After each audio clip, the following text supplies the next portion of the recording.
Эшек жөнүндө араб элинин уламышы Абирбек Абыкаевдин котормосунда. Көркөм окугандар Назгүл Бодбаева Жана О Шакир. Эшек алды тандап жүрүп базардан. Үй бүлөсүн кубандырып бир адам. Айланасын жакшы таанып алсын деп, ал эшекти там үстүнө чыгарган. Сүйрөсө да түшпөй эшек кечинде суй жыгылып келди мындай чечимге. Мейли бүгүн жата берсин бул жерде.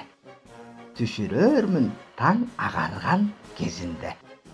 Түн ортосу үйдүн үстү дүпү-дүп, оюн салып жин тийгендей жүгүрүп, койгонушса жүргөн экен чаң салып.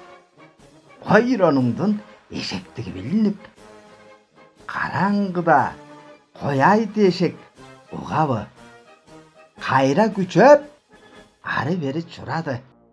Эски чатыр чыдай албай акыры эшек менен жерге күптеп кулады. Бийик жерге чыгарам деп эшекти, ажалына себеп болдум кесептин деп өкүнөт. Таң атканда тиг адам карап алып өлүгүнө эшектин. Демек, тыянак.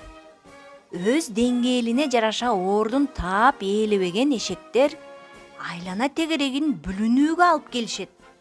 Андай татыксыз адамдарды маанилүү чечимдерди кабыл алар жогорку кызматтарга адамдар өздөрү шайлап алышат да. Анан алар жасаган кыйроолорду, акыйкатсыз чечимдерди, зордук зомбулуктарды кайдан келди деп таң калып отуруп калмагыбыз бар. Эгер дүйнө элдеринин керемет чыгармаларын аудио форматында күнүгө уккуңуз келсе, анда Рухеш ТВ каналына катталып коюңуз. Бул да болсо бизге дем шык.